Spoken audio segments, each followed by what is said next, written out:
Okay, let's get to Tech Corner today. Tech Corner, all right. A lot of you, or many of you, or some of us, have probably seen images, video from, let's say, a pharmaceutical packaging plant, or maybe a plant that makes stamped metal parts. And from a pharmaceutical plant, you may see something like this. This is a blister pack with a bunch of pills in it. And you've probably seen them coming down a high-speed line, thousands of pills per minute, or per second even, blister packs full of pills. And you know these are being inspected 100% that the blister pack is sealed properly, that has a pill in it, that it's the right pill. The pills are being read, being examined for color or for the right markings. And you probably wonder, how in the heck do they do 100% inspection at that high a rate?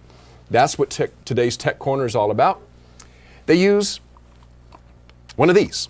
This is a smart camera. This happens to be from Teledyne DALSA. This is called a BOA. You can see it's very small. This is about looks like about 1.5 inch cube with a lens on it. And it's called a smart camera because it's a camera that's smart. Basically, it's a camera. It's a CCD camera. I believe this one is 1024 by 768 or 1280 by 900, 16 by 9.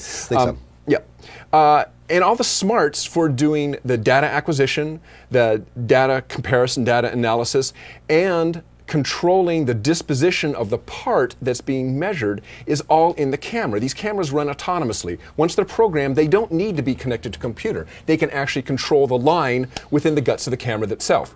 So what we're going to look at today is how these cameras are programmed, which kind of shows you some of their capabilities. So as I mentioned, this is a Teledyne DALSA BOA. And now we're going to go over to my screen share. We're going to look at the iNspect Express software, which is what is used to program the camera. This couldn't be any simpler. I'm going to go into the software. First of all, I'm going to tell the software what kind of sensor it is. In this case, I have a little marker up here which tells me this is a single camera. It has, I'm going to control it using an inspection trigger. An inspection trigger is when you have a part coming down the line, hits a particular spot on the conveyance system, sends a trigger to the camera saying the part's in place, a strobe goes off, the camera captures the image, and that's where all the fun begins. So that's going to be a trigger that's going to come into the camera. That's what we're telling that we're going to do. So I'm going to say that's all I need for the setup of the camera in terms of the guts of it. Now we're going to tell it what to examine. So now I'm going to go into my tools section. I'm going to take a picture. Now this is a simulated picture. We don't have the lighting or everything else we need to actually run the camera. It needs proper lighting in order for this to work right. But this is the actual software, and this just happens to be a stored image. So I'm going to get to my proper stored image here. This is the template. This is our golden part. This is the part that we're going to use to program the camera so that it knows what to compare all the other parts to. Couldn't be anything simpler. I've got a number of tools. I've got a distance tool, an angle tool, a circle tool, arc. I've got various types of edge detection, pattern recognition, 2D reader, barcode reader. Anything you can want to measure on 2D can be done through this software. So I'm just going to pick a couple things. I'm going to take the 2D reader. I'm going to draw a box around my 2D barcode, and the software automatically reads the barcode, tells me the value that's in that 2D code, and that is what I'm going to compare against in the future. I think I'm also going to take a read of this barcode up here. That was a 2D code. I'm going to look at a 1D code. So there's a barcode. Same thing, it reads the code, stores that value. I'm going to look for some edges. I'm going to count the number of slots at the bottom of this part because that's important to me. I'm going to take the edge tool, run it across those slots. It tells me there's 6 slots. That's what I'm going to compare to. And the last thing I'm going to do is take a distance measurement. So I'm going to go from the left side of this part, I'm going to go to the right side of this part, and that's going to be my distance measurement because I want to know the distance apart. Now once I've selected my features, I can go back in and fine-tune, maybe set upper and lower limits if I don't like the defaults. If I right-click on this distance tool, brings up my distance properties for that image, for that feature that I selected. I'm going to make this a right angle measurement because I know I'm not going to get the I'm not going to get the proper distance unless I know that I'm going at a right angle from my left side to my right side. So it does that for me automatically.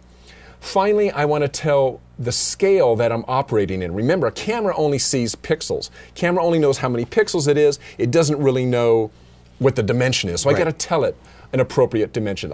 So since I've measured this part, since this is my golden part, I'm going to say, okay, I know that this dimension is 3.251 inches because it's been measured. So that becomes my scale. I program that in, and from now on, the camera knows what my dimensions are. So now I've programmed the features, I've set my scale. Now all I need to do is tell the camera what to do. So the camera, you know, it's captured the image, it's analyzed the image, it will know whether a part is pass or fail. So what now? We've said the camera can control what happens after that. So now we're going to go into the control section.